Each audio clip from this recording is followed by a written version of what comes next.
Bayangkan, seorang yatim yang seumur hidupnya tak pernah mengenal kasih sayang orang tua, tiba-tiba disebut-sebut sebagai pewaris tunggal seorang kakek miliarder yang terkurung puluhan tahun. Namun, warisan ini bukan sekadar harta. Ada rahasia kelam, ada jebakan yang bisa menghancurkan. Apakah ini berkah, atau justru ujian dari Allah? Jika kalian ingin kisah ini membuka hati kita semua, jangan lupa dukung dengan menyebarkan dan menekan tombol suka. Semoga yang mendengar mendapat keberkahan. Angin pagi menyibak debu jalanan kecil yang mengarah ke sebuah rumah kayu reot di ujung gang sempit. Di sanalah Arsal tinggal.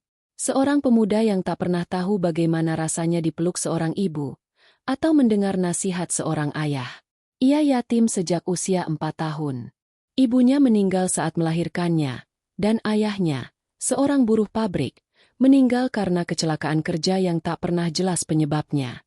Sejak saat itu, hidup Arsal adalah rangkaian ujian tanpa jeda. Arsal hidup dari sisa-sisa kasih sayang tetangga, namun itu pun seperti angin, datang sesekali, tak bisa digenggam. Usianya kini 19 tahun, namun tak ada pesta ulang tahun, tak ada kejutan, tak ada pelukan. Hanya lantunan zikir lirih setiap malam yang menjadi temannya.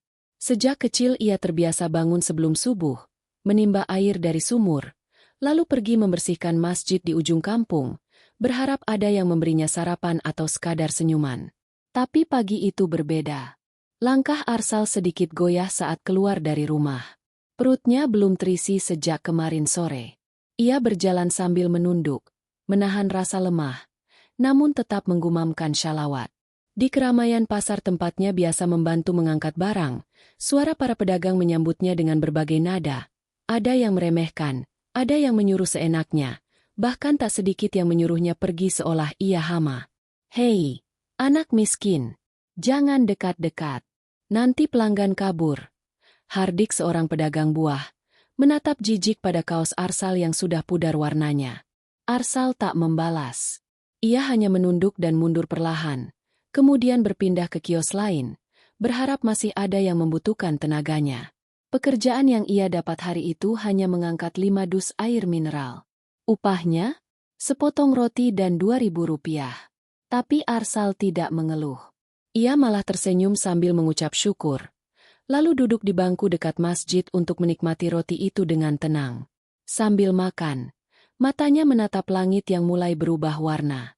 Ya Arab, aku tak punya siapa-siapa selain engkau. Kalau bukan karena kasih MU, mungkin aku sudah lenyap dari dunia ini, bisiknya pelan. Doa itu bukan keluhan, tapi pengaduan tulus dari hamba yang tahu tempatnya. Rendah, hina, dan kecil di hadapan Sang Pencipta. Hari menjelang sore. Seperti biasa, Arsal kembali ke rumah sambil membawa seikat kayu bakar. Ia menyalakan api kecil untuk memasak air, lalu mengambil mushaf tua warisan ayahnya. Ayat demi ayat ia baca, dengan suara lembut, meski terkadang tertahan oleh isak tangis yang ia tahan sejak pagi. Bukan tangis karena lapar, tapi karena rindu. Rindu akan pelukan, rindu akan tanya sederhana seperti, "Kamu sudah makan, nak?" Yang tak pernah ia dengar sejak kecil. Saat malam datang dan lampu minyak mulai redup, Arsal menatap langit-langit rumah yang mulai rapuh. Pikirannya melayang. Hidupnya selalu begini. Tapi ia merasa dekat dengan Allah, dan itu cukup untuk menguatkannya. Namun ada satu hal yang tak bisa ia mengerti. Kenapa di mimpinya akhir-akhir ini, ia sering melihat wajah lelaki tua yang belum pernah ia kenal. Lelaki itu menangis, memanggil namanya, dan berkata, "Maafkan kakek, nak, kakek terlambat." Setiap bangun dari mimpi itu, jantung Arsal berdetak lebih cepat. Tapi ia selalu menganggapnya hanya bunga tidur, bukan sesuatu yang penting. Ia tak pernah menyangka, mimpi itulah yang perlahan akan membuka pintu masa lalu yang telah terkunci puluhan tahun lamanya. Malam itu, sebelum tidur, ia berwudu dengan air yang dingin, lalu menunaikan 2 rakaat sholat tahajud. Saat sujud, tangisnya tak bisa dibendung.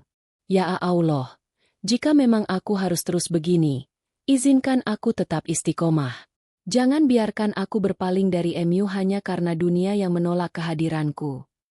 Air mata itu jatuh ke sajadah.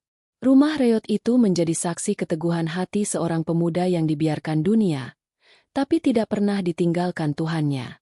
Lalu, terdengar ketukan di pintu. 3 kali. Lirih tapi tegas. Suara asing di waktu yang tak biasa. Dengan langkah ragu, Arsal membuka pintu. Di depannya berdiri seorang pria berpakaian rapi, membawa map coklat dan menatap Arsal seperti sudah lama mencarinya. Apakah kamu Arsal bin Hashim? Arsal mengangguk. Bingung. Pria itu tersenyum kecil. Saya pengacara keluarga. Ada hal penting yang harus kamu ketahui. Mengenai kakekmu.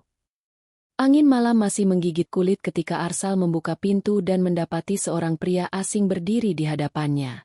Pria itu mengenakan jas abu-abu gelap. Wajahnya bersih, rapi, tapi sorot matanya menyiratkan beban. Di tangan kanannya tergenggam map coklat lusuh yang seolah menyimpan cerita panjang yang menunggu dibuka. Arsal terdiam, tubuhnya kaku di ambang pintu. Ada yang ingin saya bicarakan. Tapi bolehkah saya masuk sebentar? Suara pria itu tenang, tapi tajam, seperti orang yang terbiasa mengabarkan sesuatu yang mengubah hidup orang lain. Arsal mempersilakan pria itu masuk ke dalam rumah kecilnya. Mereka duduk di lantai karena Arsal tak punya kursi. Di tengah ruangan, hanya ada tikar usang, tumpukan buku, dan lampu minyak yang nyalanya bergoyang pelan. Nama saya Yusuf Rahmat. Saya pengacara dari firma hukum Syafiq O Partners. Saya sudah mencari kamu selama 2 tahun. Arsal. Maaf. Mencari saya. Arsal mengerutkan dahi. Merasa aneh. Ia bukan siapa-siapa. Tidak ada yang pernah mencari dirinya. Apalagi sampai 2 tahun. Yusuf mengangguk. Ia membuka map itu, mengeluarkan beberapa lembar dokumen, lalu menyerahkan satu amplop kecil kepada Arsal. Ini, surat dari kakekmu. Dunia seakan berhenti berputar. Arsal memandang amplop itu seperti benda asing dari dunia lain. Kakek. Ia bahkan tak pernah tahu ia memiliki kakek. Tak pernah sekalipun ibunya, saat masih hidup, menceritakan soal kakek atau keluarga besar. Semua lenyap seiring kematian. Dengan tangan gemetar, Arsal membuka amplop itu. Isinya hanya selembar kertas, dengan tulisan tangan yang mulai bergetar karena usia. Arsal cucuku, jika surat ini sampai kepadamu, itu berarti waktuku di dunia tak lama lagi. Aku tahu aku terlambat. Terlalu lama. Tapi aku mohon, datanglah padaku. Ada hal penting yang harus kamu ketahui. Maafkan kakek, maafkan aku. Tanpa nama. Hanya ada satu inisial kecil di bawahnya. R. Arsal menunduk. Dadanya sesak. Ia tak tahu harus merasa apa. Bahagia? Bingung? Marah? Atau hampa? Kenapa saya baru tahu saya punya kakek sekarang? Tanyanya lirih. Suaranya nyaris tenggelam di antara suara jangkrik di luar sana. Yusuf menarik napas panjang. Karena beliau menghilang dari publik selama lebih dari 2 dekade. Tak seorang pun tahu keberadaannya. Bahkan media menyebutnya miliarder yang menolak dunia. Tapi, sebelum ia menghilang, ia menitipkan satu nama kepada kami, satu-satunya pewaris sah, jika suatu hari ia kembali atau wafat. Namamu, Arsal bin Hashim. Arsal memejamkan mata. Apa maksudnya miliarder? Yusuf menatap Arsal lekat-lekat, seperti sedang menakar kekuatan batin pemuda ini sebelum menjatuhkan beban yang lebih besar. Kakekmu adalah salah satu pemilik saham terbesar di sektor tambang, properti, dan ekspor internasional. Tapi sejak 25 tahun lalu, ia menarik diri dari semua itu.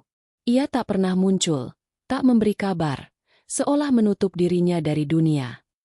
Arsal menggenggam lututnya. Ia merasa asing dalam hidupnya sendiri. Sejak kecil, ia hidup dalam ketidakpastian. Kini, tiba-tiba dunia datang menawarkan jawaban yang justru menimbulkan lebih banyak pertanyaan. Kenapa dia menghilang? Kenapa dia tak pernah datang saat ayah saya meninggal? Kenapa bukan dia yang membesarkan saya? Yusuf menggeleng pelan. Saya tidak punya semua jawabannya, Arsal. Tapi saya diberi mandat untuk membawamu ke tempat yang akan menjelaskannya. Arsal menunduk. Suasana hening. Hanya suara kayu terbakar yang sesekali berderak kecil di tungku dapur belakang. Api itu seolah ikut mendidihkan emosinya yang berkecamuk. Kalau dia benar kakek saya, kenapa baru sekarang dia menghubungi saya?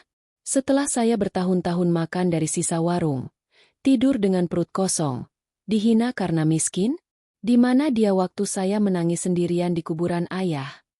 Suara Arsal pecah. Untuk pertama kalinya, luka yang selama ini ia pendam meledak. Ia bukan sedang menolak kebenaran, tapi sedang memberontak pada kenyataan yang terasa tidak adil. Yusuf menunduk. Mungkin beliau juga menderita. Saya tidak tahu. Tapi surat ini, dan semua yang menyertainya, adalah upaya terakhirnya menebus masa lalu. Arsal menatap surat itu lama sekali. Tak ada foto. Tak ada bukti. Hanya kalimat pendek yang penuh sesal. Ia bangkit, berjalan pelan kerak kecil, mengambil mushaf tua, lalu menaruhnya di dada. Jika ini jalan dari Allah, saya akan jalani. Tapi saya takkan memburu harta. Saya hanya ingin tahu kenapa saya dilupakan. Yusuf berdiri. Besok pagi, kita berangkat. Perjalanan jauh. Saya harap kamu siap. Arsal mengangguk lemah. Malam itu, ia kembali sujud lebih lama dari biasanya.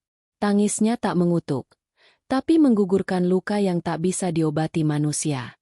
Hanya Allah yang tahu isi hati seorang anak yang seumur hidup menahan kecewa.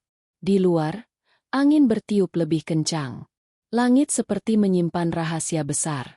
Dan dalam rumah kayu itu, Arsal bersiap bukan untuk menjadi kaya, tapi untuk menemukan siapa dirinya sebenarnya.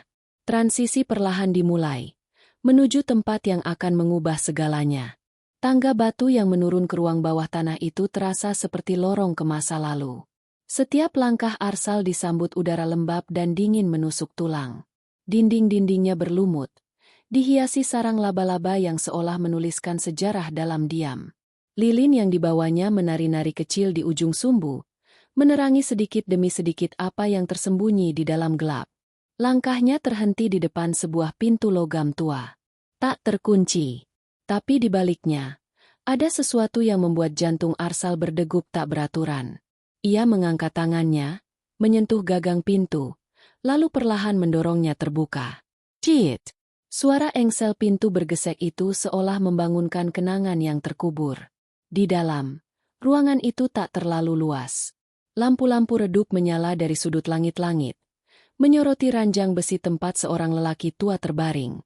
Wajah itu keriput dan lemah, tapi sorot matanya hidup. Matanya menatap Arsal seolah menatap dosa yang berubah menjadi harapan. Nafasnya pendek, wajahnya pucat. Di tangannya, alat bantu pernapasan terpasang, membuat suara desahannya terdengar berat dan memilukan. Arsal terpaku. Tubuhnya kaku. Kata-kata menguap dari lidahnya. Lelaki tua itu, kakeknya. Kakek itu mencoba tersenyum, meski otot-otot wajahnya jelas tak sanggup lagi menahan beban usianya. Air matanya menetes tanpa aba-aba. Kamu, Arsal. Suara itu lirih, nyaris tak terdengar, tapi cukup untuk membuat dada Arsal bergemuruh. Kenapa baru sekarang? Arsal tak bisa menahan tangisnya. Di mana kakek waktu aku butuh? Di mana kakek saat ayah mati? Saat aku kelaparan? Saat aku tidur sendirian di lantai tanah yang dingin? Kakek itu menutup mata sejenak.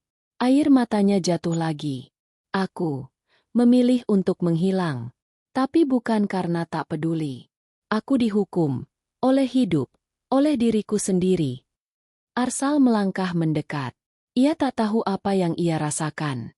Marah? Ya. Sedih? Tapi di balik semua itu, ada ruang kosong yang perlahan diisi oleh sesuatu yang lebih dalam. Luka yang akhirnya menemukan sumbernya. Kakeknya menggenggam tangan Arsal, walau dengan sisa tenaga. Ayahmu anakku satu-satunya. Ia meninggalkan keluarga, harta, dan segalanya, demi memilih jalan yang aku anggap lemah. Ia memilih hidup sederhana, memilih dekat dengan Allah, padahal aku ingin dia mewarisi semua usahaku. Tapi ia menolak. Kami bertengkar. Aku mengusirnya, dan tak lama setelah itu, Ia pergi untuk selamanya. Napasnya tersengal. Tangannya bergetar. Sejak hari itu, aku membenci diriku sendiri. Aku mengunci diriku dalam rumah ini, menjauh dari dunia. Tapi tahun-tahun berjalan, dan rasa bersalah itu membunuhku perlahan. Sampai akhirnya aku tahu, kamulah anaknya. Dan aku terlambat lagi, seperti dulu aku terlambat meminta maaf padanya. Arsal menangis. Bukan karena kasihan, tapi karena luka itu ternyata diwariskan. Kakeknya hidup dalam penjara yang ia buat sendiri, dan kini ia ingin membebaskan cucunya dari rantai yang sama. Kenapa baru sekarang kakek memanggilku? Karena aku tak tahu. Apakah kamu mau memaafkan aku? Tapi aku harus mencoba. Aku harus menebus sesuatu. Warisan ini bukan hanya harta, tapi juga beban. Dan hanya kamu yang bisa membebaskannya. Arsal menggeleng pelan. Ia duduk di sisi ranjang, menggenggam tangan kakeknya yang dingin. Aku tak butuh harta, Kek. Aku butuh jawaban. Aku butuh keluarga. Aku butuh pelukan, bukan perusahaan. Kakeknya menatapnya. Mata tuanya berkaca-kaca. Ia mengangkat tangan gemetar, lalu menyentuh kepala Arsal, mencoba mengusapnya seperti seorang kakek yang menyayangi cucunya, untuk pertama kali dalam hidup mereka. Maafkan aku, Nak. Jika aku diberi waktu lebih panjang, aku ingin menebus semuanya. Kalau memang ini jalan dari Allah, maka aku terima. Tapi bukan karena harta, Kek. Aku cuma ingin tahu bahwa hidupku bukan kecelakaan. Bahwa aku berasal dari seseorang yang akhirnya juga belajar menangis. Keduanya tenggelam dalam diam. Tangis Arsal jatuh ke tangan kakeknya. Sementara pria tua itu memejamkan mata, mungkin untuk menahan rasa, mungkin karena lelah, atau mungkin karena hatinya akhirnya sedikit lebih ringan. Waktu berjalan pelan.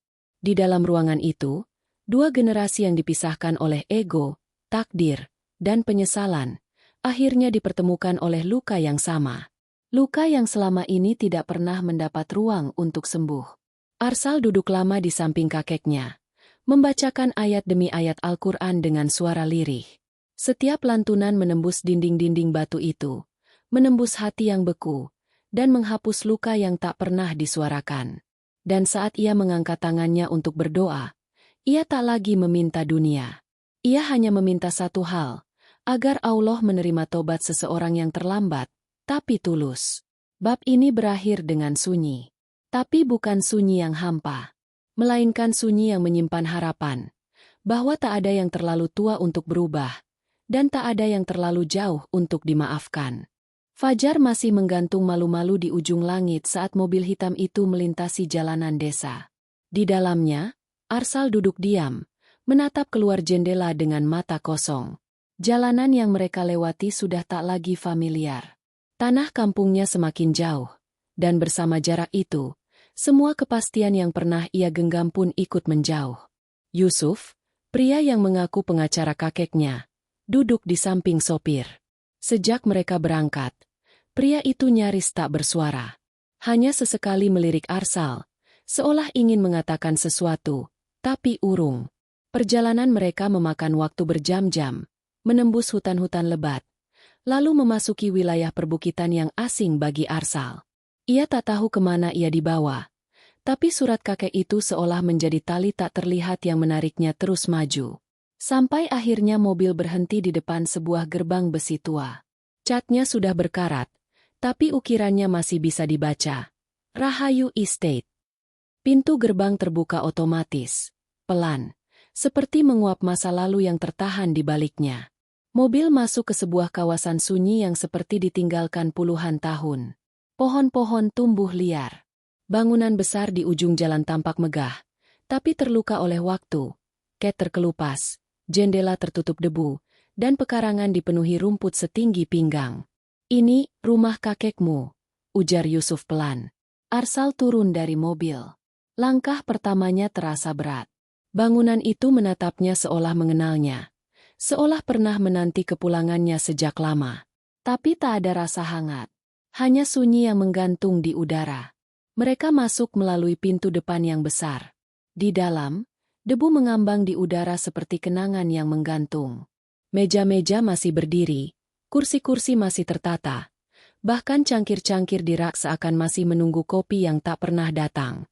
Sejak ditinggal Tuan R, rumah ini tak pernah dibuka. Hanya dibersihkan sesekali oleh orang yang ditugaskan dari jauh. Tapi, ada satu ruangan yang tak pernah disentuh siapapun. Ucap Yusuf. Suaranya kini lebih berat. Arsal mengikuti langkah Yusuf menyusuri lorong panjang. Dindingnya dihiasi lukisan-lukisan tua. Wajah-wajah orang asing. Mungkin keluarga yang tak pernah ia kenal. Setiap langkah seperti membelah waktu. Membawa Arsal menembus masa lalu yang gelap dan penuh teka-teki. Mereka berhenti di depan sebuah pintu kayu tua. Warnanya hitam pekat, berbeda dari pintu-pintu lain. Di atasnya tergantung sebuah kaligrafi kecil bertuliskan, Hasbunallahu wa ni'mal wakil. Tulisan itu sudah pudar, tapi tetap menggigilkan hati. Ruangan ini hanya bisa dibuka oleh satu orang. Begitu pesan terakhir kakekmu, kata Yusuf sambil menyerahkan sebuah kunci kecil berwarna emas. Arsal menatap kunci itu, lalu menatap pintu. Tangannya gemetar saat menyelipkan kunci ke lubang. Sejenak ia ragu. Tapi entah mengapa, kunci itu pas, seolah memang diciptakan untuknya. Klik. Pintu terbuka perlahan. Aroma lembab langsung menyergap, bercampur wangi kayu tua dan sesuatu yang tidak bisa dijelaskan. Ruangan itu gelap. Hanya cahaya dari jendela kecil di sudut langit-langit yang memberi sedikit penglihatan. Di tengah ruangan, berdiri sebuah lemari kaca besar. Di dalamnya, tumpukan dokumen, kotak kecil berhias ukiran, dan sebuah foto tua yang membuat jantung Arsal terhenti sesaat. Itu wajah ayahnya, masih muda, berdiri di samping seorang pria tua berjas, mungkin kakeknya. Mereka berdiri bersama, tersenyum, di tempat yang sama dengan rumah ini. Arsal melangkah pelan, menyentuh kaca lemari. Tangan ayahnya di foto itu menggenggam bahu si pria tua, seolah hubungan mereka baik. Tapi kenapa semua itu hilang dari hidupnya? Yusuf tak masuk ke ruangan. Ia berdiri di ambang pintu, membiarkan Arsal sendiri. Perlahan Arsal membuka lemari, mengambil kotak kecil di dalamnya.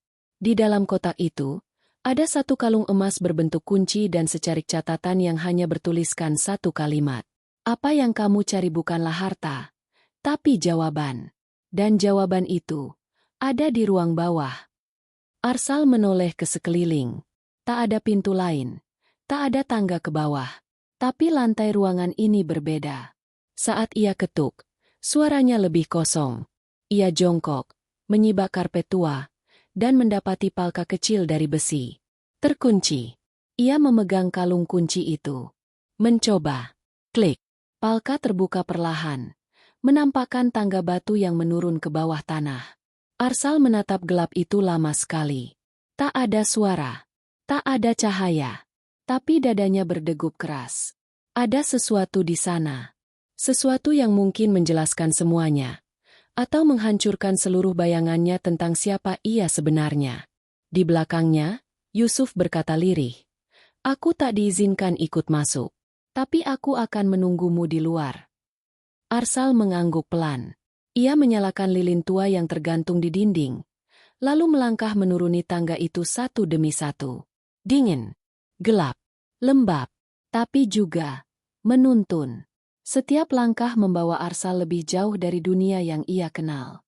Dan lebih dekat pada rahasia yang tak akan pernah bisa dihapus begitu saja. Bab ini berakhir ketika Arsal menapakkan kaki di dasar ruang bawah tanah yang akan mengubah segalanya. Sejak pertemuan itu, hari-hari Arsal terasa menggantung di antara dua dunia. Di satu sisi, ia merasa baru saja menemukan bagian dirinya yang hilang, lelaki tua renta yang akhirnya mengakui kesalahan, yang meminta maaf dengan sisa napas terakhirnya. Namun di sisi lain, ada rasa ganjil yang semakin mengeras. Seperti ada sesuatu yang belum selesai. Sesuatu yang bersembunyi di balik tembok-tembok rumah besar itu, mengintai dalam diam. Kakeknya tidak berbicara banyak setelah hari itu. Tenaganya melemah, dan setiap detik yang berjalan seolah menjadi hitungan mundur. Arsal menghabiskan waktu di sampingnya, membacakan Al-Quran, menyuapi dengan sabar, mengganti selimutnya, dan membersihkan luka-luka di tubuh yang sudah tak kuat menahan usia. Tapi malam ketiga setelah pertemuan itu, sesuatu terjadi. Rumah besar itu mendadak mati lampu, padahal cuaca cerah dan tidak ada pemadaman. Arsal yang tengah mengambil air di dapur mendadak dikejutkan oleh suara gesekan di jendela belakang. Pelan, seperti kuku menggores kaca.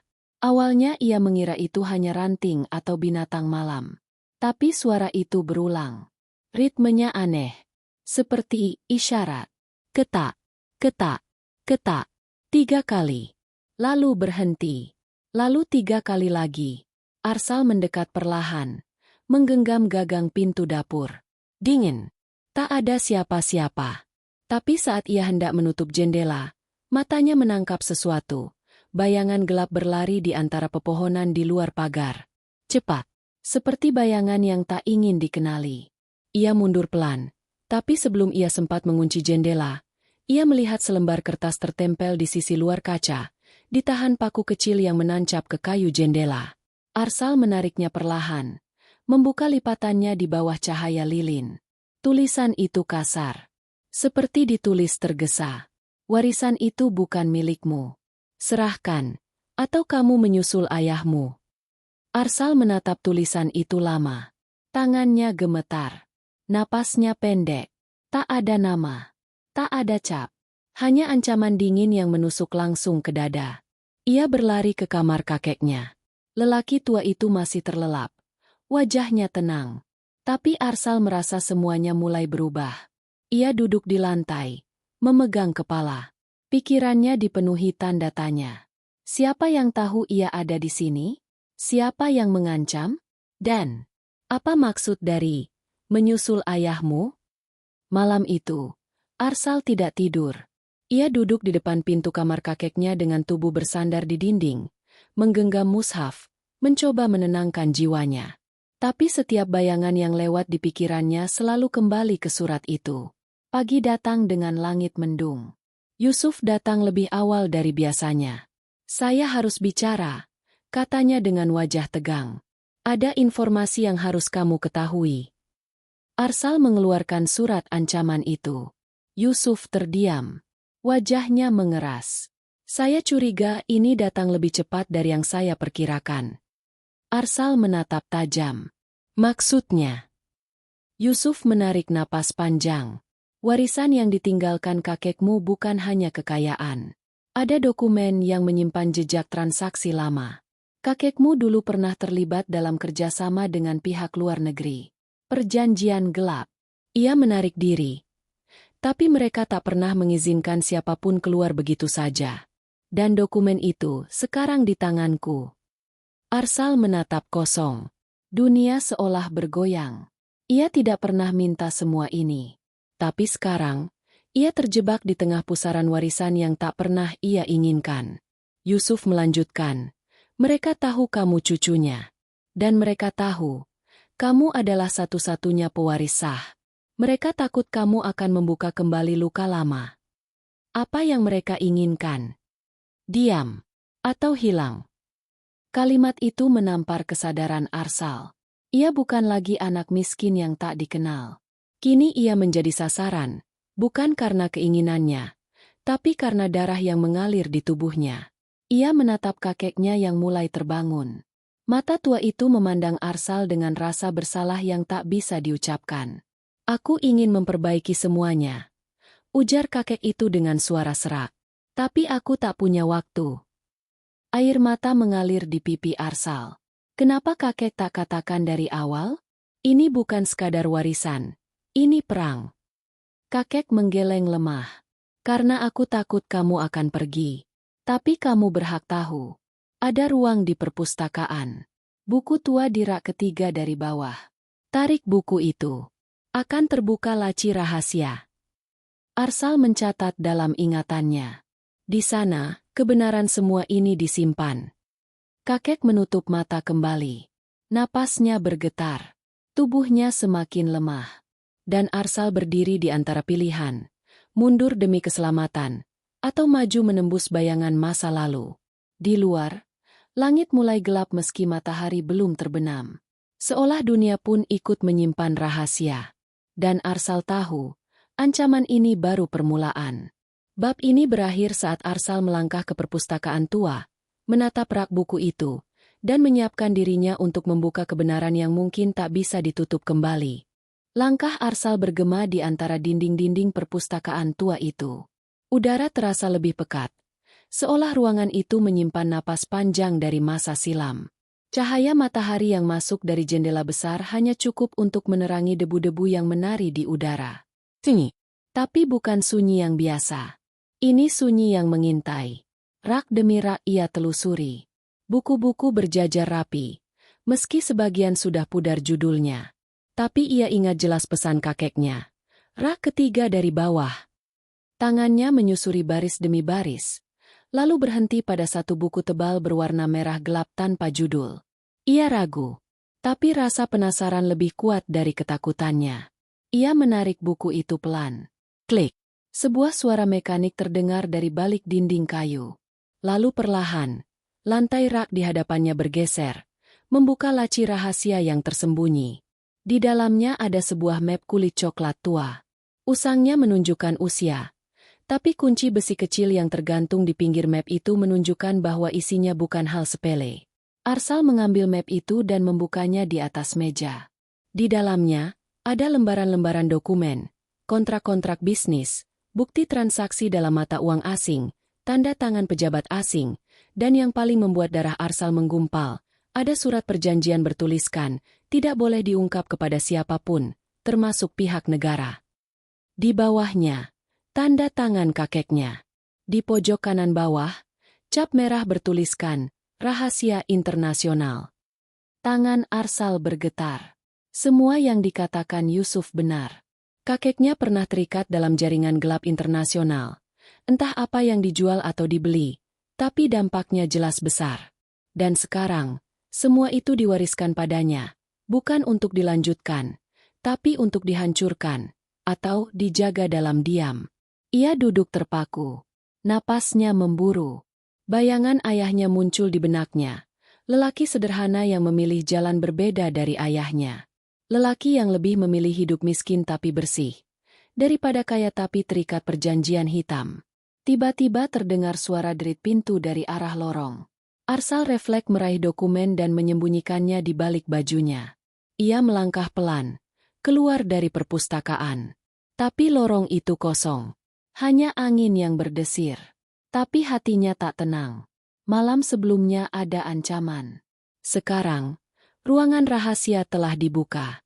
Apakah ada mata yang mengawasi?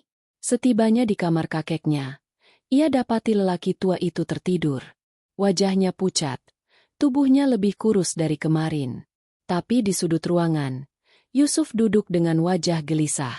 "Apa yang kamu temukan?" tanya Yusuf pelan. Arsal mengangguk, lalu duduk di lantai. "Semua ini jebakan. Aku bukan diwarisi harta, tapi dosa.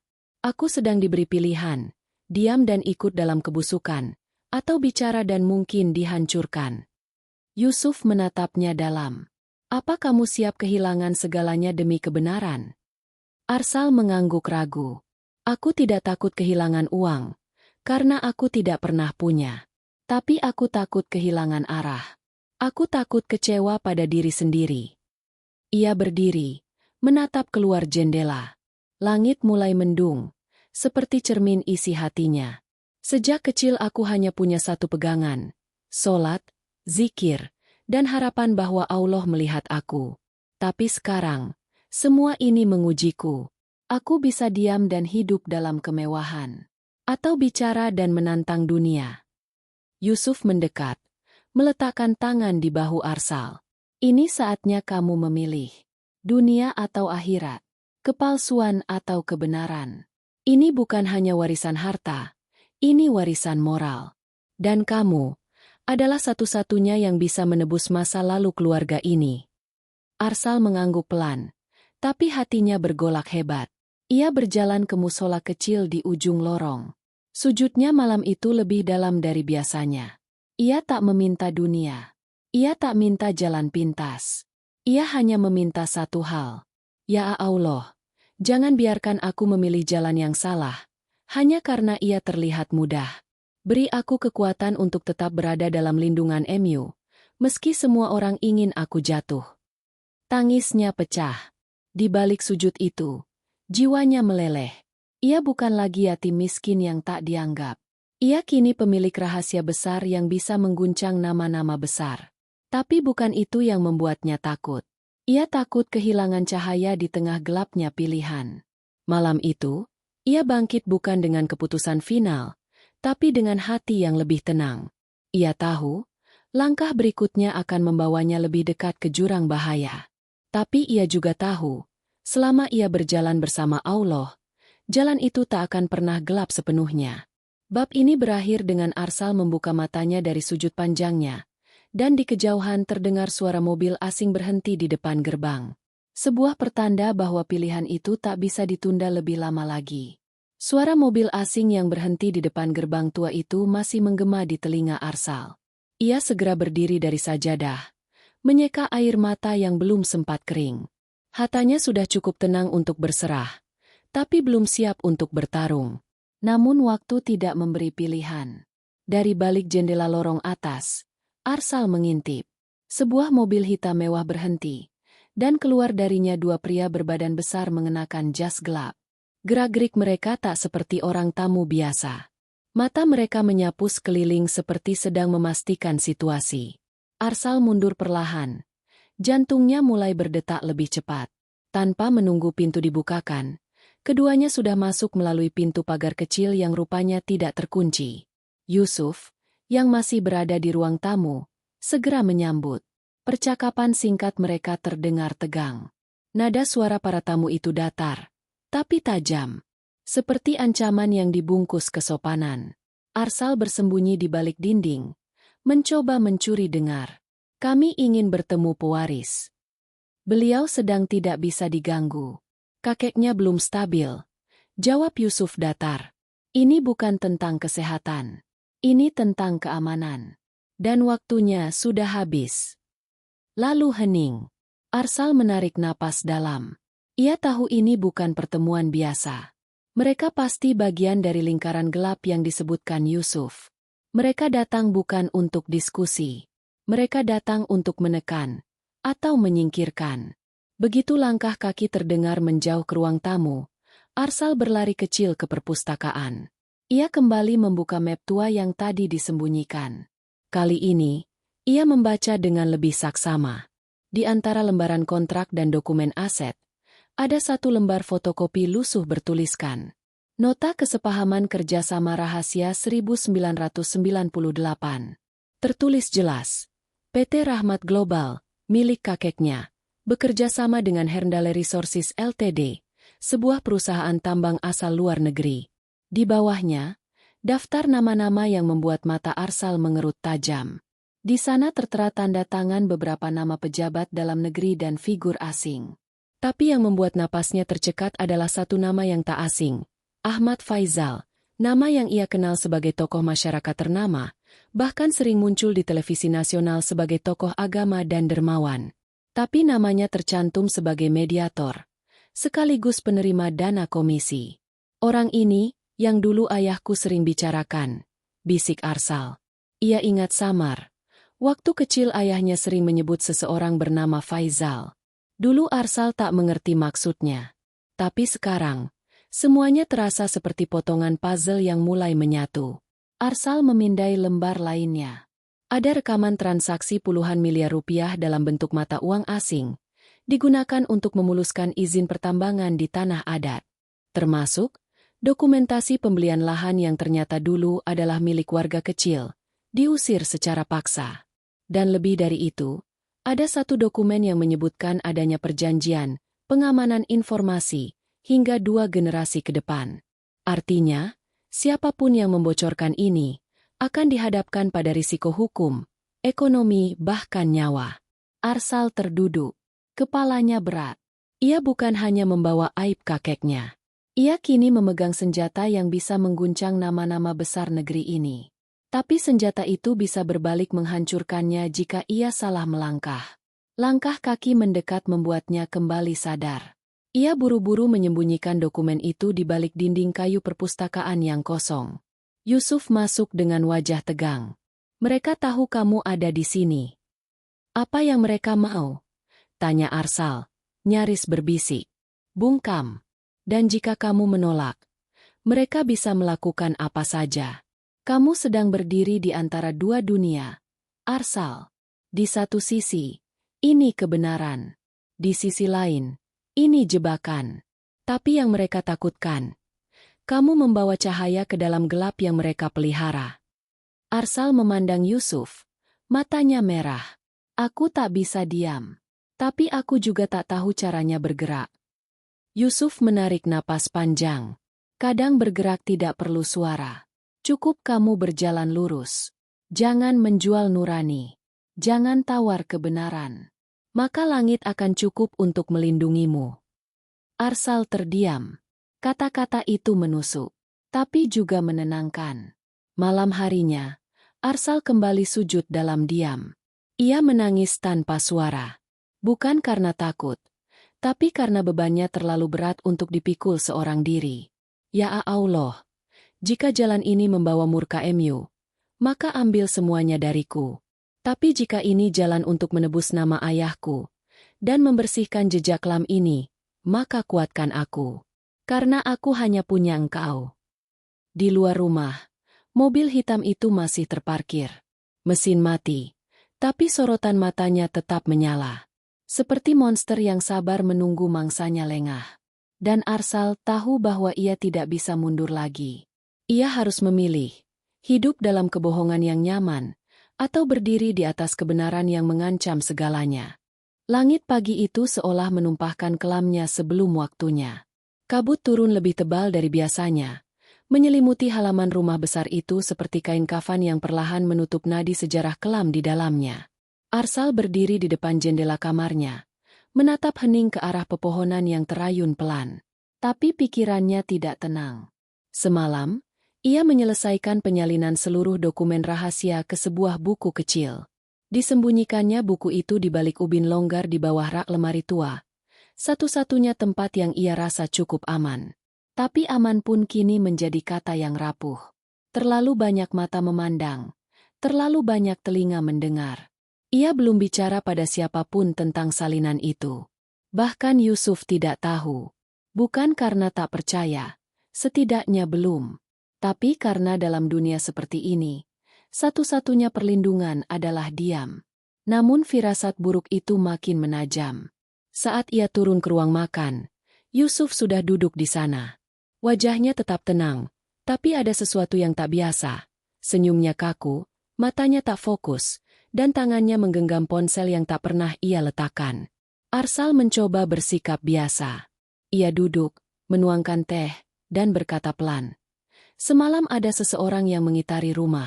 Aku dengar langkah di dekat perpustakaan. Yusuf mengangkat alis, pura-pura terkejut. Mungkin penjaga. Mungkin juga satwa liar. Di sini memang sepi. Tapi jejaknya berat. Langkah sepatu. Dan seseorang membuka pintu belakang. Untung terkunci. Yusuf diam sejenak. Lalu tersenyum singkat. Kita semua butuh istirahat. Arsal, mungkin kamu lelah. Arsal mengangguk pelan, padahal dalam hatinya, firasat buruk itu mulai berubah menjadi keyakinan. Ia hanya belum punya bukti. Hari itu, ia memutuskan mengawasi. Saat Yusuf pergi keluar menerima telepon, Arsal mengikutinya dari kejauhan. Di balik pilar batu dekat taman belakang, ia mendengar sebagian isi percakapan. Ya, dia belum tahu. Semua dokumen belum keluar dari rumah. Kita tunggu momen yang tepat. Arsal menahan napas. Suara Yusuf tenang. Terlalu tenang. Kalau perlu, kita buat dia berpikir bahwa semua ini demi kebaikannya. Setelah itu, kamu tahu apa yang harus dilakukan. Telepon dimatikan. Yusuf kembali masuk rumah seolah tak terjadi apa-apa. Arsal menggigit bibir. Dunia tempatnya berdiri mulai bergeser. Orang yang selama ini menuntunnya, ternyata bagian dari permainan itu. Saat malam datang, Arsal kembali ke kamar, membuka lantai di bawah lemari, dan mengambil buku kecil itu.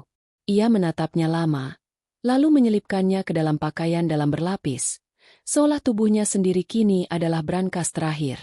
Tengah malam, suara pintu kamar terbuka perlahan. Arsal tak bergerak.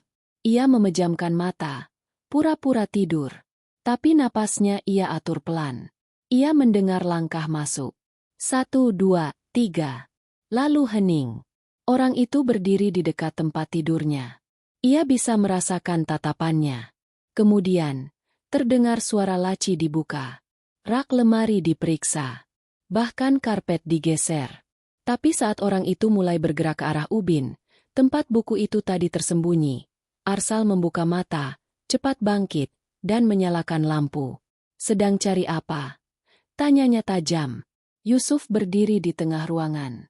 Wajahnya tak lagi bisa menyembunyikan keterkejutan. Aku khawatir kamu kenapa-kenapa. Kudengar suara dari dalam. Dari ubin. Arsal menatap lurus. Kamu mau tahu di mana aku simpan dokumennya, kan? Yusuf menarik napas panjang. Kamu tak tahu apa yang sedang kamu hadapi. Arsal, ini bukan tentang kamu. Ini tentang kelangsungan banyak hal. Nama-nama besar. Struktur yang tidak bisa kamu lawan sendirian. Justru karena itu aku tidak mau tunduk. Aku bukan alat. Dan aku bukan milik siapapun. Yusuf melangkah maju. Nada suaranya mulai berubah. Kamu pikir ini tentang kebenaran? Dunia ini tidak berjalan dengan moral. Dunia ini dibentuk oleh kesepakatan, oleh kompromi. Kamu buka mulut, kamu hilang, kamu diam, kamu hidup. Tapi apa artinya hidup jika jiwaku busuk? Potong Arsal, matanya merah, suaranya gemetar menahan marah. Sejak kecil aku dibuang, tak punya apa-apa. Dan sekarang ketika aku berdiri atas nama kebenaran, kamu orang yang paling aku percayai, justru menjual kepercayaanku. Yusuf tertawa pendek, getir. Kamu terlalu polos. Itulah masalahmu. Arsal maju, menatapnya dari jarak dekat. Dan kamu terlalu licik. Itulah kehancuranmu. Malam itu, Yusuf keluar dari kamar Arsal tanpa berkata apa-apa lagi. Tapi semuanya sudah jelas. Persahabatan mereka berakhir. Kepercayaan hancur. Dan Arsal kini tahu, ia benar-benar sendirian. Ia kembali bersujud di atas sajadah. Tubuhnya menggigil bukan karena dingin, tapi karena kecewa. Ia menangis, bukan hanya karena dikhianati, tapi karena hatinya diuji sedalam ini. Ya Allah, Engkau Maha tahu isi hatiku. Aku tak punya siapapun lagi, kecuali Engkau. Maka jangan biarkan aku menyerah hanya karena dunia mengkhianatiku. Kuatkan langkahku, walau aku harus berjalan sendirian. Tangisnya menggema dalam sunyi, tapi hatinya semakin tegas. Ia tahu siapa musuhnya kini. Ia tahu siapa yang harus diwaspadai. Dan ia tahu, perang sesungguhnya baru dimulai. Udara pagi terasa lebih dingin dari biasanya. Tapi bukan karena cuaca, melainkan karena jarak yang kini membentang di antara Arsal dan dunia sekitarnya. Setelah malam penuh pengkhianatan, ia sadar, tak ada tempat aman selain keyakinan kepada Allah. Ia kini sendiri, tapi bukan berarti lemah. Langkah pertama perlawanan dimulai bukan dengan teriakan, melainkan keheningan. Bukan dengan pedang, melainkan dengan niat yang bersih. Pagi itu, Arsal pergi ke kamar kakeknya. Lelaki tua itu masih terbaring lemah. Nafasnya lebih pendek dari kemarin. Kulitnya lebih pucat, seolah waktu tak lagi mau bersahabat. Namun saat Arsal mendekat, kakeknya membuka mata. Pandangannya sayu, tapi masih menyimpan sisa kehidupan. Kamu sudah tahu, ya? Suara itu pelan. Arsal mengangguk. Aku tahu semuanya, Kek. Termasuk siapa yang selama ini berpura-pura berada di pihak kita. Kakek menatap ke langit-langit kamar. Aku yang menciptakan semua ini. Yusuf. Hanya bagian dari kesalahanku. Dia bukan orang jahat. Tapi, terlalu lama hidup dalam kompromi. Arsal duduk di samping ranjang. Aku tak ingin membenci siapapun. Tapi aku juga tak bisa diam. Kek. Terlalu banyak yang akan binasa jika semua ini dibiarkan. Kakek menghela napas panjang. Tangannya gemetar menggenggam jari Arsal. Kalau kamu sudah siap, bukalah brankas di bawah meja kerja. Kode aksesnya hari lahirmu. Arsal menatap kakeknya dalam-dalam. Untuk apa? Untuk membebaskan dan mungkin juga mengorbankan. Tanpa membuang waktu, Arsal menuju ruang kerja lama milik kakeknya. Di bawah meja kayu besar itu, tertanam sebuah brankas digital. Ia mengetik tanggal lahirnya, 1206. Brankas berbunyi klik, lalu terbuka. Di dalamnya, bukan uang, bukan emas, tapi dua benda. Sebuah flash disk kecil dan sebuah mushaf dengan sampul kulit hitam yang tampak baru. Arsal mengambil keduanya. Pada mushaf itu, tertulis satu kalimat dengan tinta emas. Jika dunia ini mengguncang hatimu, peganglah ini erat-erat. Tangannya bergetar. Ia mencium mushaf itu, lalu menggenggam flash disk dan menyelipkannya ke dalam saku dalam jaketnya. Sesuatu memberitahunya bahwa ini bukan sekadar perangkat penyimpanan. Ini peluru. Tapi bukan peluru untuk membunuh, melainkan untuk membuka topeng-topeng kebusukan. Langkah berikutnya jelas.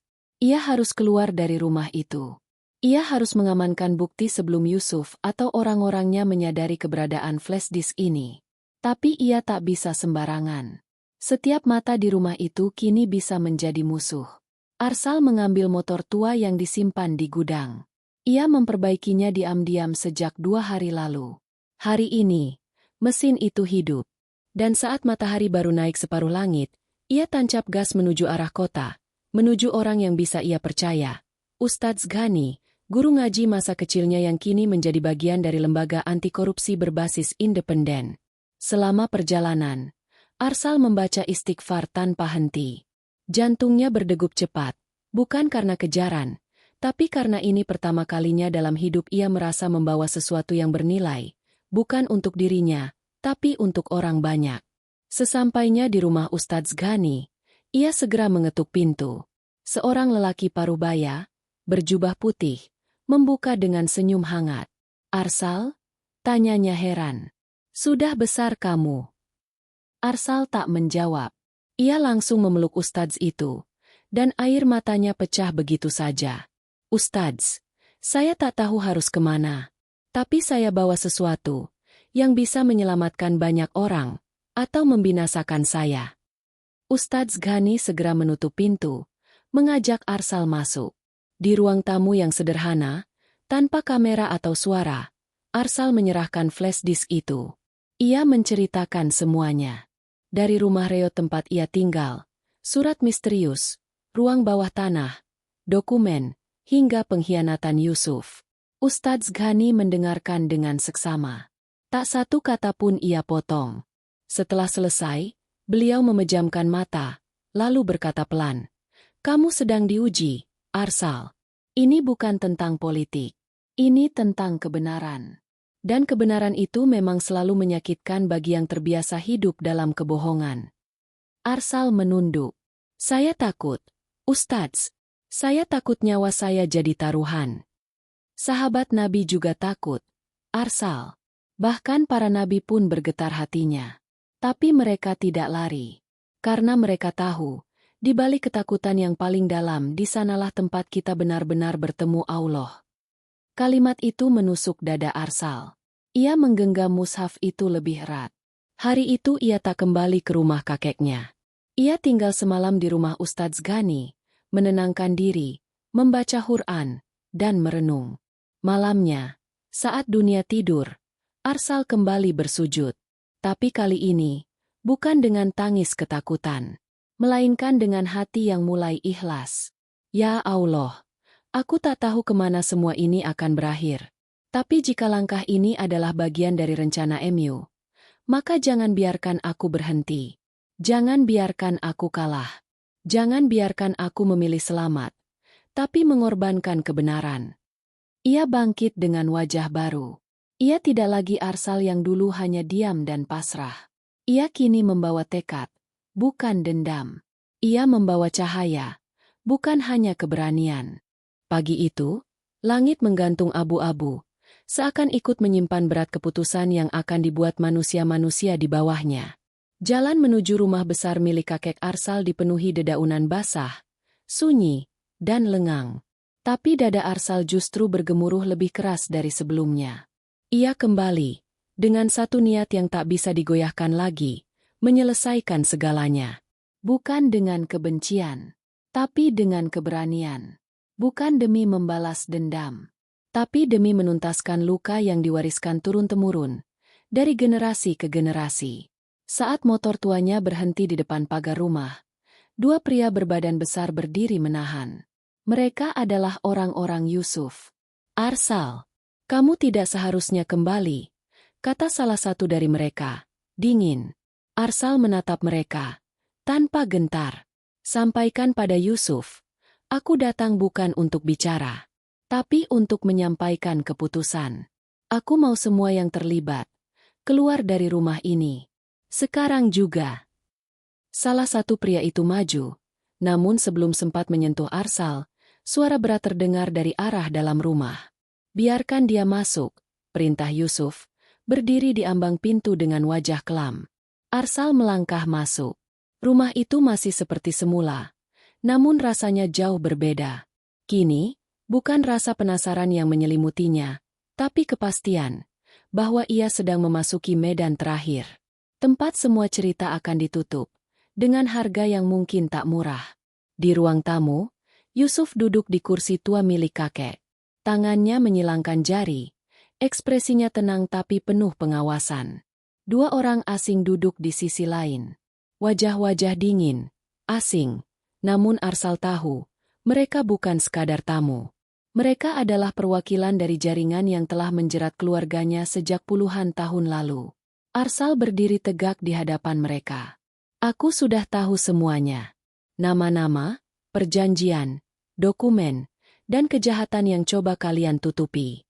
Dan sekarang, aku datang bukan untuk menawar, tapi untuk menyatakan bahwa semuanya selesai."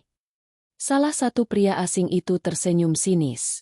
"Anak muda, kamu pikir kamu bisa keluar dari ini hanya dengan bicara?" Arsal menghela napas. Ia mengeluarkan mushaf dari dalam jaketnya, meletakkannya di atas meja. "Aku tidak melawan kalian dengan kekuatan, tapi aku juga tidak akan tunduk pada ancaman. Harta ini, rumah ini, semua bukan milikku. Dan aku tidak akan mewarisi apapun dari kebusukan ini." Yusuf berdiri. "Arsal, kamu masih punya waktu untuk berubah pikiran. Kalau kamu tetap keras kepala, mereka tak akan diam. Kamu akan hilang. Kamu tidak akan pernah dikenal sejarah." Arsal menatap Yusuf dalam-dalam, lalu berkata pelan, "Lebih baik aku hilang daripada hidup sebagai pengecut yang memelihara aib demi perut kenyang. Lebih baik aku mati dalam kehormatan, daripada hidup dalam kepalsuan." Ucapannya membuat ruangan itu sunyi. Bahkan suara jam dinding pun seakan berhenti berdetak. "Aku sudah serahkan salinan semua bukti kepada lembaga yang akan membongkar ini. Bahkan jika aku lenyap hari ini, kebenaran akan tetap jalan. Dan nama-nama kalian tak akan bisa lagi bersembunyi di balik meja kekuasaan." Wajah Yusuf mulai tegang. Ia tahu, pertempuran ini sudah kalah. Bukan karena senjata, tapi karena Arsal telah memenangkan hatinya sendiri. Dan orang yang sudah selesai dengan ketakutannya tidak bisa dikalahkan dengan tekanan apapun. Tiba-tiba, dari arah tangga atas, terdengar langkah kaki pelan. Seorang perawat tua muncul, menangis. "Arsal, kakekmu, beliau baru saja." Arsal segera berlari naik. Di kamar itu, tubuh kakeknya sudah terbujur tenang. Wajahnya damai. Bibirnya tersenyum kecil. Dan di tangannya masih tergenggam tasbih kayu yang sejak dulu menemaninya menyesali masa lalu. Arsal jatuh berlutut di samping ranjang. "Kek, aku sudah maafkan kakek sejak dulu. Aku tak ingin kakek membawa beban ini sampai ke liang kubur." Air matanya jatuh. Tapi tak ada lagi luka. Tak ada lagi marah. Hanya kelegaan, bahwa sang kakek akhirnya bisa pergi dalam keadaan telah mengakui salahnya. Dan Arsal telah menjadi lelaki yang mampu memaafkan. Beberapa jam kemudian, Rumah itu menjadi saksi akhir dari sejarah panjang keluarga yang penuh luka. Polisi dan lembaga hukum datang diam-diam. Yusuf dan 2 orang asing itu dibawa pergi tanpa suara. Tak ada perlawanan. Mereka tahu, ini adalah akhirnya. Arsal berdiri di depan rumah, menatap langit yang kini cerah. Ia tak memiliki harta. Tak membawa apa-apa dari rumah itu selain mushaf dan keyakinan bahwa hidup bukan tentang berapa banyak yang kita warisi, tapi tentang seberapa berani kita melepaskan, demi menyelamatkan yang lebih besar. Beberapa wartawan mencoba mewawancarainya di luar pagar. Arsal, benar kamu mewarisi harta miliaran rupiah? Ia tersenyum tipis.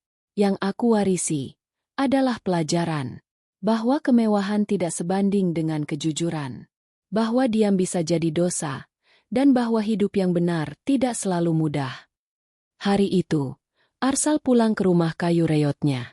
Tapi kali ini, ia bukan lagi anak yatim yang dicibir dan dilupakan. Ia adalah saksi perubahan. Dan lebih dari itu, ia adalah warisan sejati dari seorang lelaki tua yang akhirnya menyadari, tidak semua warisan harus berupa harta. Karena kadang, warisan terbaik adalah keberanian untuk memperbaiki kesalahan. Dan kisah ini berakhir bukan dengan kekayaan, tapi dengan ketenangan.